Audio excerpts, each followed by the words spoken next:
really good way of giving our dogs jobs to do and getting their brains working is actually doing assistance dog style stuff. Assistance dog work, when you're doing it with a dog that isn't an assistance dog, kind of comes under the bracket of tricks almost, it does. But we can ask them to do things that actually can have practical reasons for doing it, I guess. Teaching them to do it is what is the fun part, because we're spending time with them, we're getting the focus from them, we're going through the different stages. And so we then need to just utilise each dog's individual strengths, basically. Merton's is barking, but that's not what we're going to use. So for example, if they like using their mouth for retrieving or holding things, then we can turn that into fetching something for us. If they like to do something with their feet, we can turn that into a paw target to close things for us. So we can kind of do lots of different bits and pieces with it. So for example, I have got here quite a dirty tub. We can ask dogs to do a tidy toys, tidy items, or put something in a bin, for example, as long as the item obviously is the right size for our dog. So I'm not sure if we'll do this. I haven't got a small toy with me, so I'm just using a pair of rolled up gloves, which we don't normally do. So Ripley, can you come out of the way just slightly, darling? Melanie, can you get it? Go get it. In the box. Try again. Good girl. Oh, good girl, nearly. Ripley nearly did it. You haven't learnt that. Good girl, Tar. Let him get it. In the box. Get it. Box. Oh, you're so close, Merlin. So close. He says, no, I'm not. Oh, you're right. You right, baby? Got it? Good boy. In the box. Oh, you've forgotten. In there. Even with it that close, get it. In there. Merlin, get it. In the box. No, he says, no, it's too high for me. I'm a little old man now. Hold it. Oh my goodness, Merlin, go get it, for goodness sake. No, you're not going to do it. In the box. Get your head out, Ripley. Hold it now. Yes, good boy. When your finest work. So we want them to get it right. You took it out the box. She took it back out again. That went well. So, I haven't done it for ages, you can tell. I probably should practice it first, really. Right, it's very good, but I'm having that back. So, tidying toys clearly isn't as easy as it looks. All we need, first of all, is a retrieve of some sort. So we need to work on being able to throw something. It doesn't matter what it is. It can be a toy, it can be laundry, it can be anything at all. Throwing it, getting them to bring back, and then we start looking at whether they will actually drop it into an item. Merton's telling me that this is now too tall for him, even though he used to be able to do this. But again, I'm going back a while, so I'll go with what he says. So what we have is the item is between us and our dog. Oh, you want the gloves, do you? You're a funny boy. You're a funny fish. Go get it then. Merlin, Ripley, the other way. Tidy toys. Yeah, good boy. Don't take it out again. No, don't take it out again. There we go. Good boy. Here you go. Clever man. So, did it. So it's always in between us and our dog. Reason then being is when they start to bring the item close by, we can move slightly further back. They try and get closer to us. They end up with their head over the box, and then we can either ask them to drop or leave. We can have a treat on the nose, we can have a second toy in our hands, whatever we would normally do to have a dog drop something, and they're more likely to drop it over the box. It then makes a little noise. We can then praise them for it. Good boy, don't get it, leave it, good boy. We can then praise them for it, tell them what a good job they did. Play, throw it again, do it again. It might be, initially, that actually they drop it, good girl, that they drop it just before. So then it's up to us to decide, okay, normally they only bring things back over here, but actually they brought it back really close. Even though it wasn't in the box, it was really close by to it. It's very nice, you two. So I'm going to praise them for bringing it close. That was nice, not quite enough.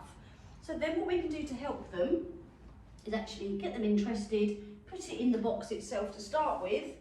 Yeah, good girl. And then reward them for taking it out, because they're learning that the box is integral. It's part of what we're doing. Get it, man. What a good boy. In the box.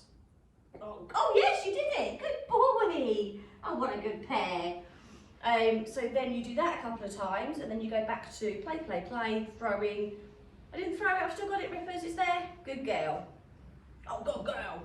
And then if they start to come around like Merlin's done, we just want to be here, so that as they come closer, their head is over where the box is, okay? It can be better to start with a lower box, so literally could just be a box, a delivery box that you've cut the sides down, you know, a cardboard box, or a tray of some sort, flower pot tray. Good boy, aren't you? Hey, you didn't do it. And then you can build that up. And then you can get to a point where you don't need to be behind them, because actually you could be here and you can say, right, go get it, go put it in there for me. And they'll know where to put it. And they really then have to think about what they're doing, but look at the excitement from these two. Neither of them are big on retrieve or play with toys or anything like that, but they like doing it because of how I then cheer and praise them for doing it, and they just love that interaction side of things. So you've got tidy, retrieve and or tidying up items, and I have found with quite a lot of dogs that don't want to bring an item back, actually when they realise they're putting it in something or doing something different at the end, they actually quite like it, and it actually can sort of kickstart the retrieve itself. Another skill that we can use is either a nose target or a paw target. My dad, please. Just want your head. So that can then be used for closing something like a drawer or a door. So I'm going to open this up a little bit. Now I don't mind if they want to use their foot or their paw for this. Come back a little bit because you're right on top of it, aren't you? You're clear out the way. Good girl. Merlin, can you close it? Can you paw?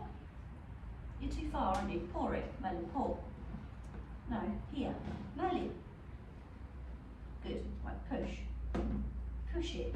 Good boy. Crikey, that was hard. Right, you come out the way. Merlin, over here. Ripley! Ripley, Chip, I've got it here, darling. Push. Oh, push. Or touch. Yeah, good girl. Blimey, they're making this really hard work, aren't you? So we can actually then ask them to start closing things. So some drawers and doors will be easier than others. This one used to be quite a good one for closing, but apparently now it's got harder. It's a bit sticky, isn't it? Right, Merlin, are you ready? Steady, hang on, get us nice. Touch or push. Good boy, good boy. Pour it. Yeah, good boy, I get it. Ripley, you need to close it. Close the drawer. Push. Good girl, again, push. No, that's opening it. Push it. Yeah, good girl. Crikey.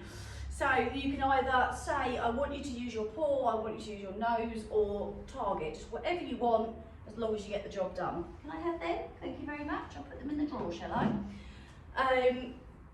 And it could be the same for a cupboard door, a crate door. It can be, you know, something like this. It can be an actual drawer that's in use. It can be the washing machine, door being closed. It could be something that you create and make up for them. It doesn't matter what it is. It could be a shoe box with the lid open and they push it, no, please, come on. And they push it open. But again, it's just utilising a target of some sort. If they haven't got the target, then what we do, we can start off with a nose touch, which is a separate tutorial for you. And you've also got a paw target, which again I'll do as a separate tutorial as well. Bend. Good boy, Ripley, twist.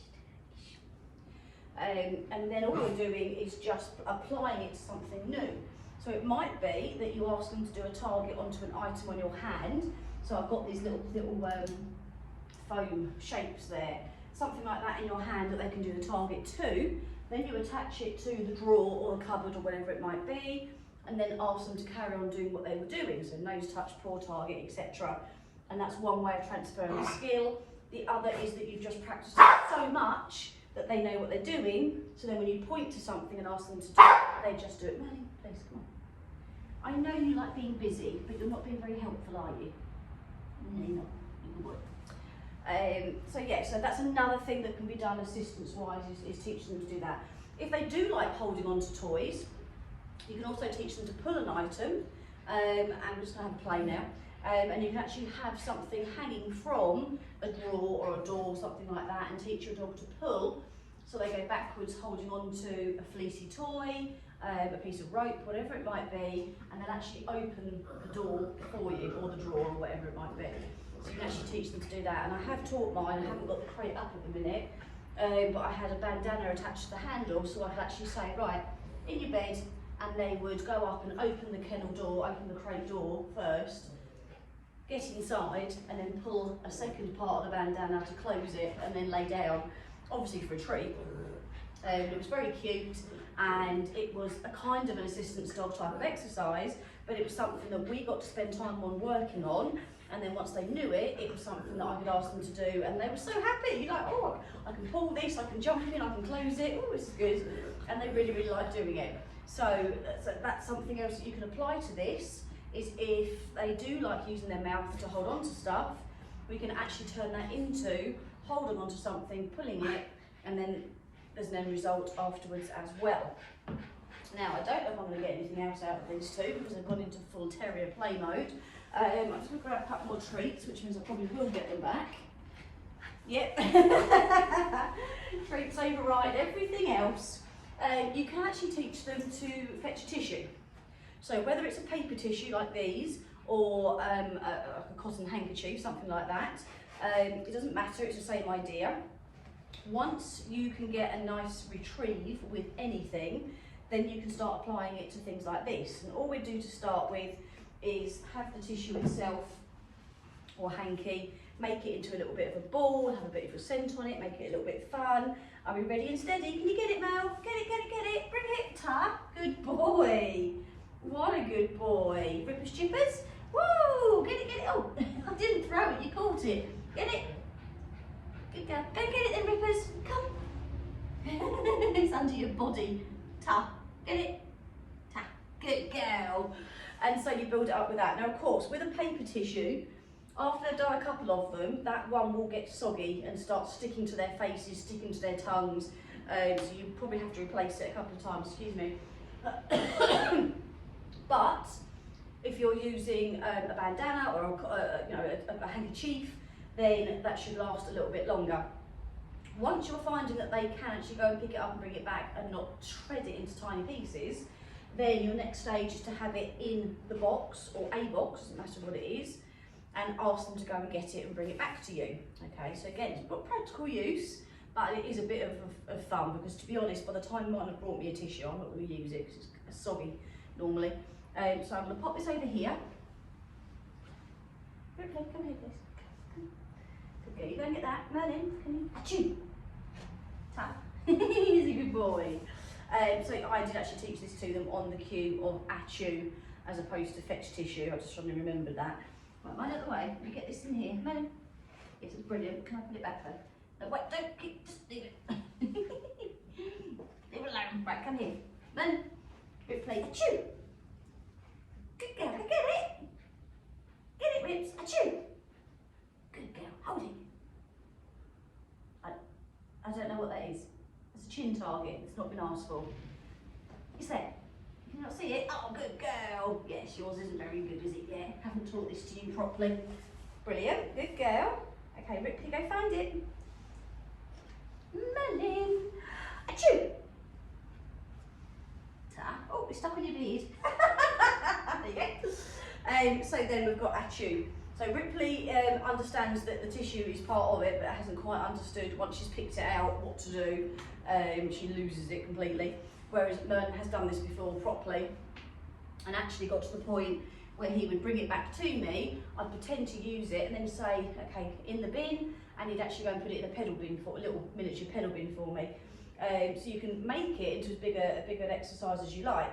So I say it is an assistance dog style exercise because they're going and getting me something that I need, but I mean, yeah, I'm not going to blow my nose with this. I'll wipe my hands with it because I'm going to be worse off, I think. So that's something else that we can work on as well, if you would like to. So initially we need to work on the retrieve side of things, and then once we've got that, we can use that for so many other things that it's all, again, ways of using that brain, ways of giving our dogs something to think about, something to do, while they are working with us. And you can see the amount, I've got nothing else in my hands other than a tissue at the minute, but the focus that you can get, there's traffic going on outside, there was whatever was going on outside over there, there was some sort of bird in the paddock that I can hear intermittently, but they want to work. They are so busy waiting to see what we do next, and that is what I would like to have happen, because it really does help with the confidence side of things, the focus side of things, and generally just being able to go out and enjoy what our dogs are doing without worrying about what else is happening. Oh, I know you're noisy. Go right round. You're going to bring the box? Okay, go around that. Madam, you're not listening. Go around here. Yes, there you go. Good boy. Ripley, go round. There, good girl. Lovely. Two of them trying to get a tissue out of the box, honestly. Okay, so that is a little bit of assistance dog work. And like I say, if there is something that you think, oh, actually that would be quite handy, let me know, and I can obviously give you some step-by-steps for that as well.